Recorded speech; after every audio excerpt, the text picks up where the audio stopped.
people are very afraid to approach executives, and they wonder, like, how can I have a conversation with this person? Turns out what you do is you open your mouth, you talk, you try to say something intelligent, you go from there. It's not any different than talking to anyone else, other than you may need to see when you can get time or be respectful of time. And so, somebody in chat says, right, German says, come with a solution to a problem. Maybe there's, if you want to bring something up, it is a good idea not to just complain.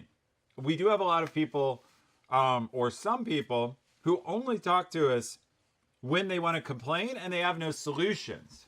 One of the things one of my bosses said that I think is really interesting is he said, an idea is worth 1 point. And he had a 10-point scale. And what he meant was bringing me an idea like, hey, Ethan, here's a good idea for our team. You should do that, Ethan. Is nice. It's worth 1 point. But actually, like, having a plan, having a budget, being able to say how you would do that idea, doing some of the work for it, or volunteering to help, those are all worth extra points. And he used to say an idea is worth 1 point. There's 9 more on the board. So if you want to talk to an executive, we actually love to talk to people.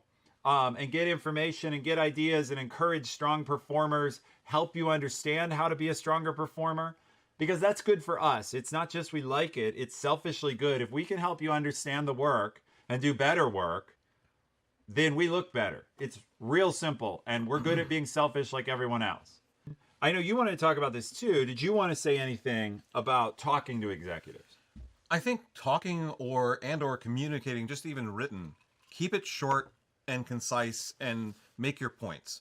Like, I don't know, if somebody comes in and just rambles in my office, you start to drown out. It's just, that's not respectful for them in terms of going to an executive. They really do. We want to help. We want to make sure the problem gets solved. But if you just ramble and rant, that's a great thing to go do out with a friend, having a beverage somewhere, but not walking into an executive office. And I would say, if you're mailing someone, some executives, like this guy, actually read these long emails, but for the most part, keep it simple. Like, bring it down to a short thing. Somebody here says TLDR, right? Yeah. Or elevator pitch. Absolutely. Those are both right. Absolutely. No, and I mean, if I could say one story on the tech side, please, would be when something does go wrong. An example would be a long time ago, certain number of sites went down, and the team is scrambling. They're trying to figure out, thousands of customers are impacted. Now it's hundreds of thousands of customers.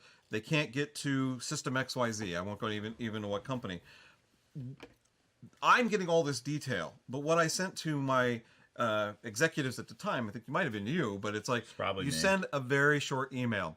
We've got a system problem. There are X number of customers impacted. We believe we have the underlying. I'll give you an update in 30 minutes or 10 minutes. Very clear guidance as far as, like, there's a problem, customers are impacted, I've got this, and I'm driving on forward on it. Now, you may get some questions back from the executive and you just answer them, but I can't tell you how many times I've gotten great feedback from CEOs, executives who are like, yeah, okay, Dave's got it.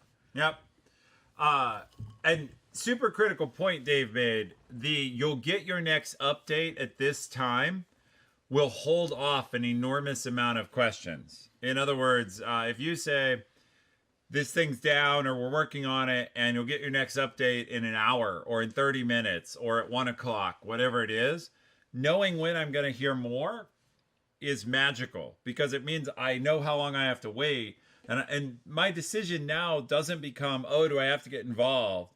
It becomes, well, can I give them 45 minutes? Do I have 45 minutes worth of trust in me? In many ways, Hephaestus, executives and customers in this case are a lot the same, right? They're distant from the problem, but they want to know about the outcome that impacts them. And so there aren't huge differences in some ways in those interactions.